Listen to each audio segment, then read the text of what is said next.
Notre invité, Laurent Saint-Martin, ministre délégué chargé du commerce extérieur et des Français de l'étranger. Bonjour. Merci d'être avec nous, Laurent Saint-Martin. Je vais commencer avec Donald Trump. Pourquoi ? Parce que ce sera l'événement de ce mois de janvier. Le 20 janvier, Donald Trump est intronisé président des États-Unis. Et il a dit qu'il augmenterait fortement les droits de douane sur les produits européens, et donc notamment français, exportés aux États-Unis. Alors que ferez-vous ? Que répondrez-vous ? Que direz-vous à Monsieur Trump ?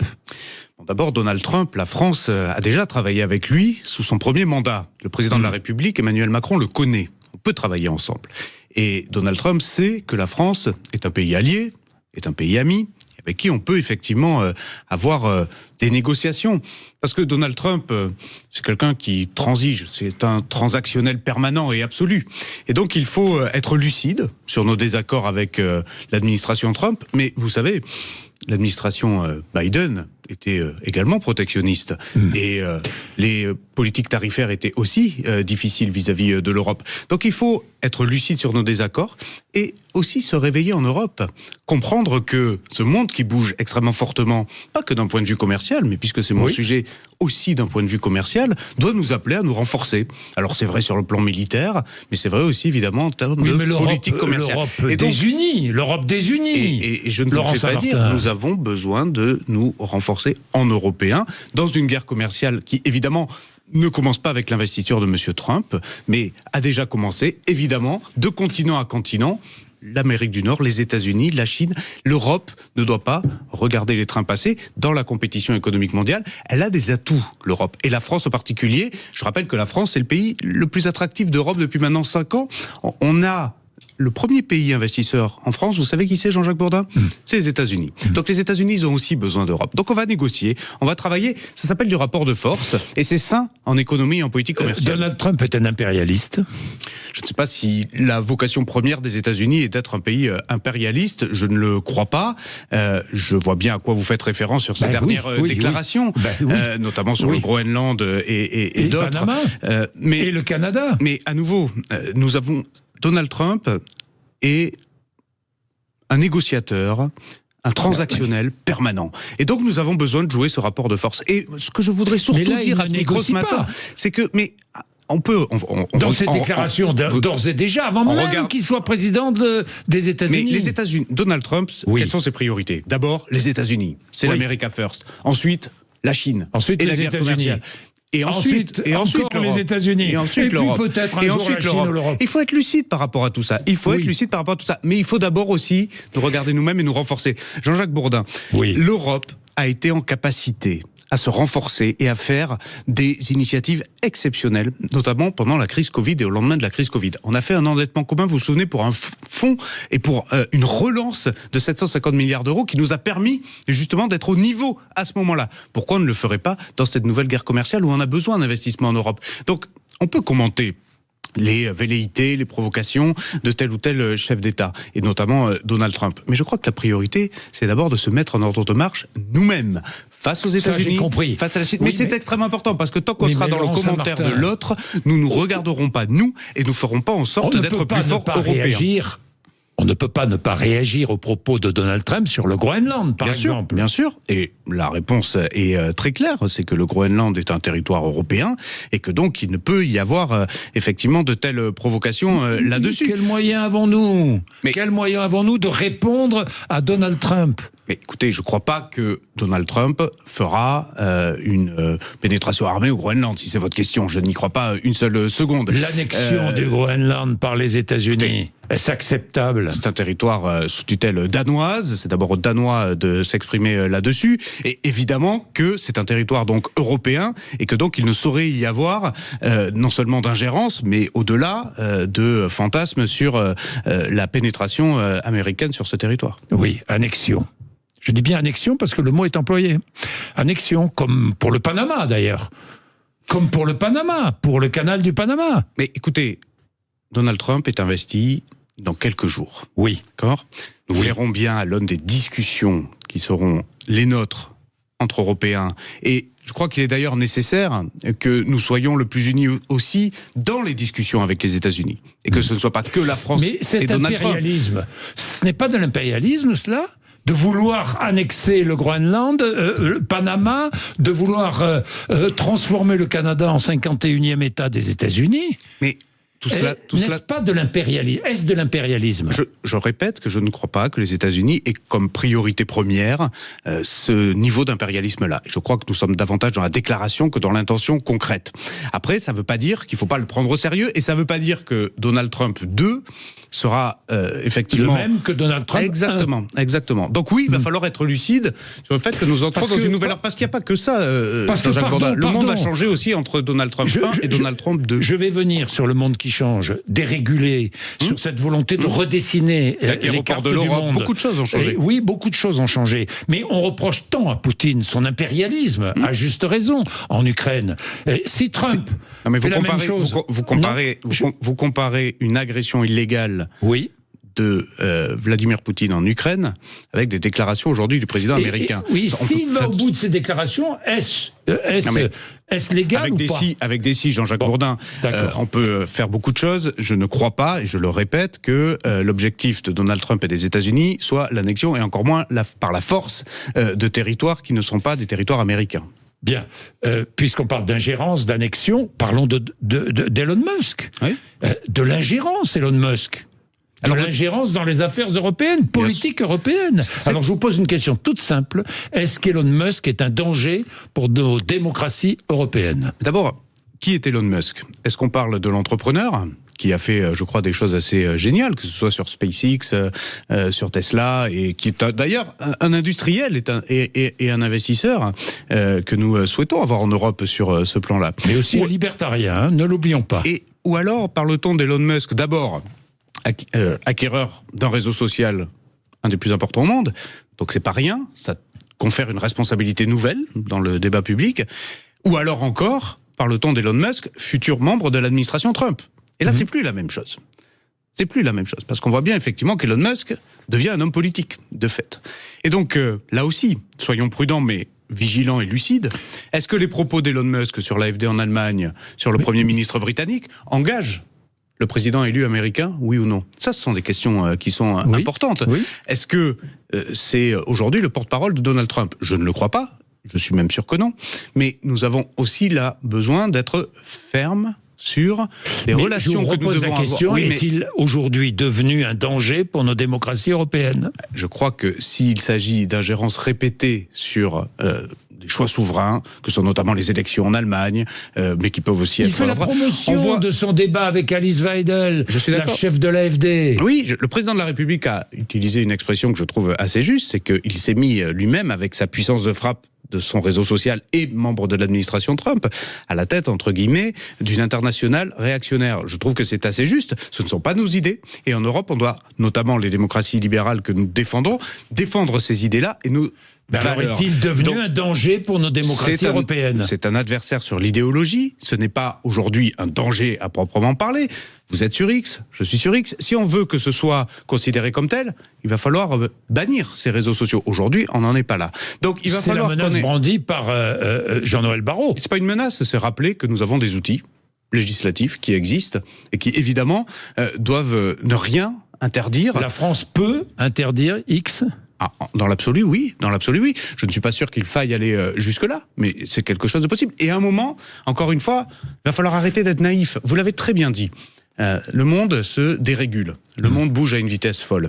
On ne peut pas être les derniers herbivores du pays à regarder ces rapports de force et cette nouvelle loi du plus fort s'opérer sans nous. Donc il va falloir répondre. Et s'il faut répondre par le bannissement d'un réseau social, honnêtement, on le fera. C'est pas ça la question. Mais aujourd'hui, on est le 9 janvier 2025. Il n'y a pas ce sujet-là à l'ordre du jour. Par contre, il y a la question que je pose à quelques jours de l'investiture de Donald Trump. De quel Elon Musk parlons-nous ? Bien, Laurent Saint-Martin, dérégulation commerciale, dérégulation sociale, dérégulation dans l'information, des règles environnementales, dérégulation financière aussi et monétaire aujourd'hui. C'est ce que nous vivons, Laurent Saint-Martin. Alors, le Mercosur, c'est une forme de dérégulation, c'est du libre-échangisme. Et la France est complètement opposé à cet accord. Oui. Confirmé. Oui, hein. oui. En l'état, oui. Même s'il peut être favorable à l'industrie française. On est bien d'accord. En l'état, l'accord du Mercosur n'est pas acceptable pour la France tant qu'il n'y aura pas, au minimum, le travail sur les clauses miroirs, sur les normes environnementales et sanitaires concernant les importations de bovins notamment, il ne peut y avoir d'accord français. Et la bataille n'est pas finie sur le Mercosur. Où en est-on de cette bataille? Parce que l'accord a été signé par l'Union européenne. Oui, mais enfin, l'histoire, et même récente, nous a démontré que quand on en est à ce stade, il y a encore beaucoup de rapports de force et beaucoup de travail à mener. Ce sera notamment mon job d'aller mener cette bataille-là. Je vais recevoir d'ailleurs l'ensemble des filières agricoles concernées. C'est très important de les écouter, de les entendre avec la ministre de l'Agriculture. Et nous avons besoin de continuer à mener cette bataille. La messe n'est pas dite. Mais comment menons-nous cette bataille? Où? On va la à mener. Bruxelles. On va évidemment la mener à l'échelle communautaire, parler à nos partenaires européens, parler aussi à nos partenaires sud-américains. Il y a, je crois, matière à défendre.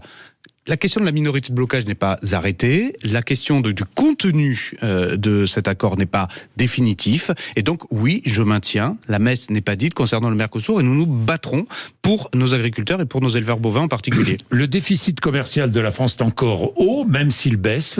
On est à 7,3 milliards, je crois, pour le mois de novembre, 7,3 milliards de déficit.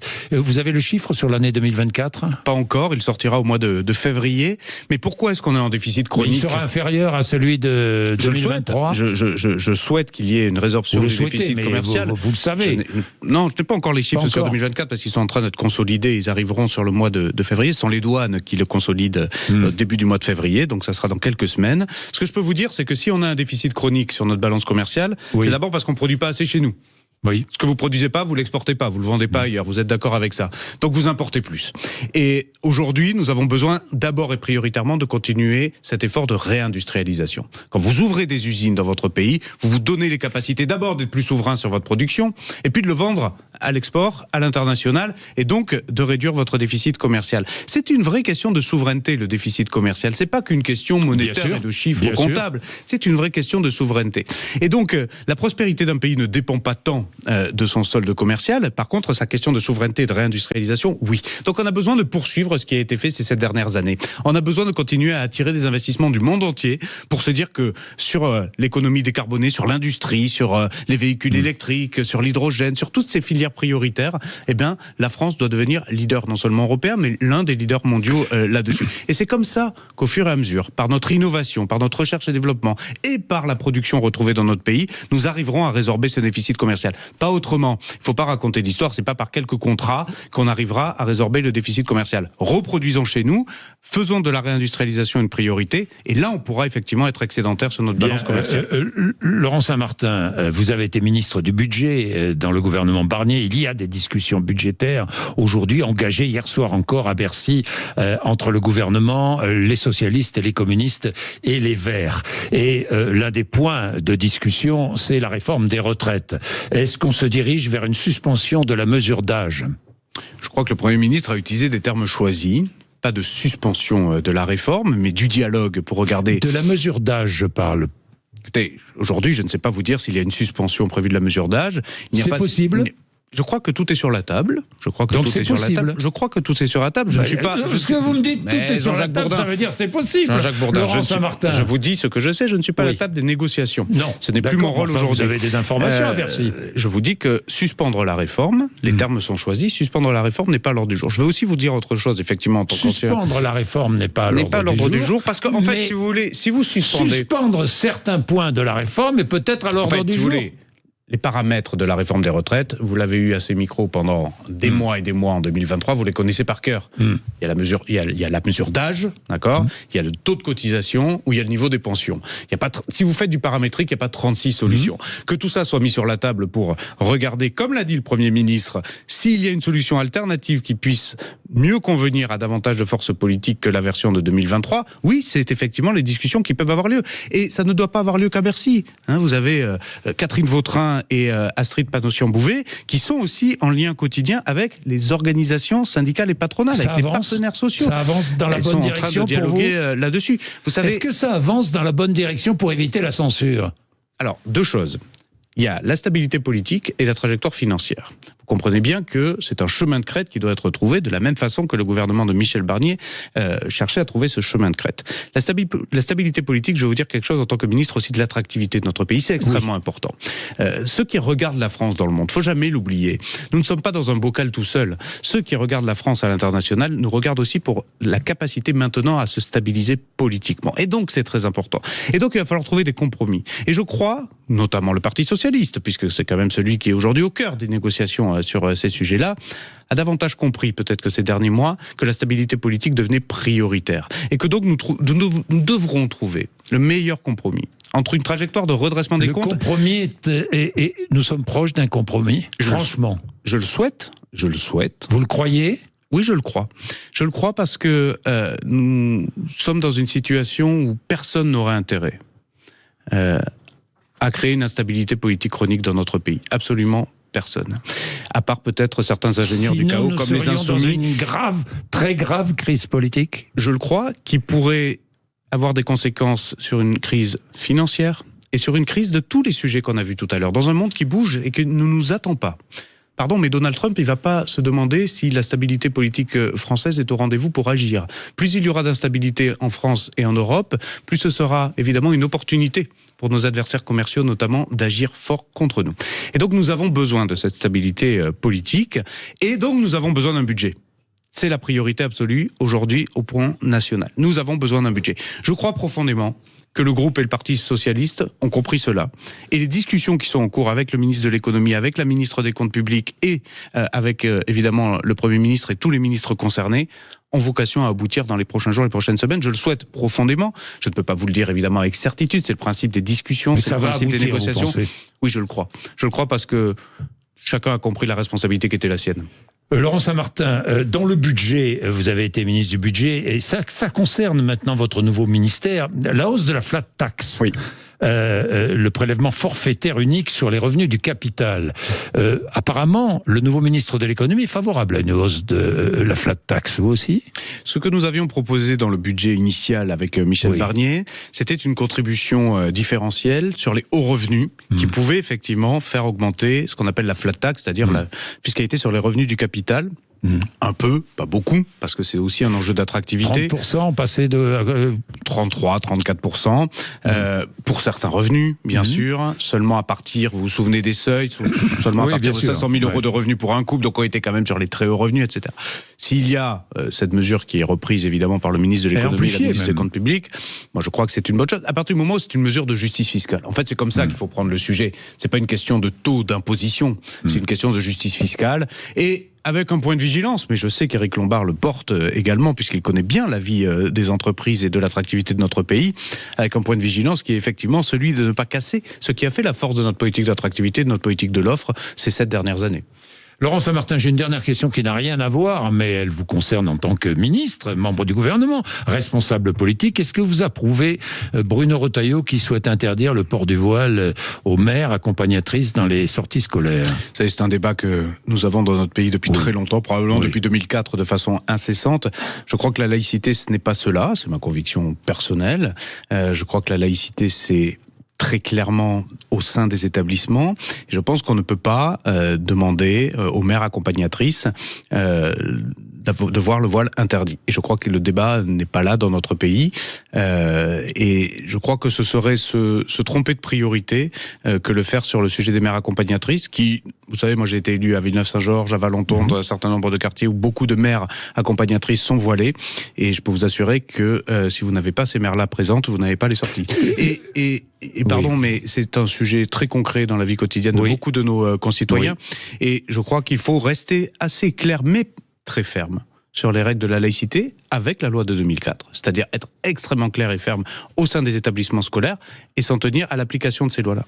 Je vous dis ça, Laurent Saint-Martin, au-delà de la déclaration de Bruno Retailleau, parce que je me souviens d'une interview que j'avais conduite avec Edwy Plenel, du président de la République, Emmanuel Macron, en 2018. Je lui avais posé la question, il m'avait répondu « Le voile n'est pas conforme à la laïcité ». Voilà ce que m'avait répondu Emmanuel Macron. Mais le voile n'est pas conforme à la laïcité dans le cadre de la laïcité. Dans l'espace public, que vous le vouliez ou non, le voile est autorisé. Voilà. Et il s'agit de respecter les règles strictes de la loi de 1905, de la loi de 2004, ni plus ni moins. Et aujourd'hui, je crois que nous avons un arsenal législatif qui est le bon sur ce sujet-là. La question du séparatisme, la question de comment est-ce qu'on fait davantage société et nation ensemble là-dessus, elle ne passe pas, je crois, par ces mesures-là. Une dernière question, est-ce que les Français d'Algérie se sentent en danger? Je ne le crois pas. Les Français qui vivent en Algérie, aujourd'hui, vu les tensions qu'il y a entre la France et l'Algérie, est-ce que les relations commerciales ont changé aussi? C'est surtout les relations diplomatiques d'abord. Oui, qui se sont évidemment dégradées.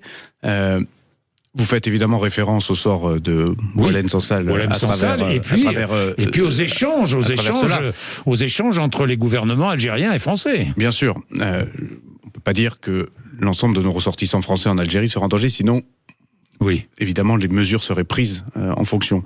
En revanche, vous évoquez évidemment, et vous sous-entendez la question de Boualem Sansal là-dessus.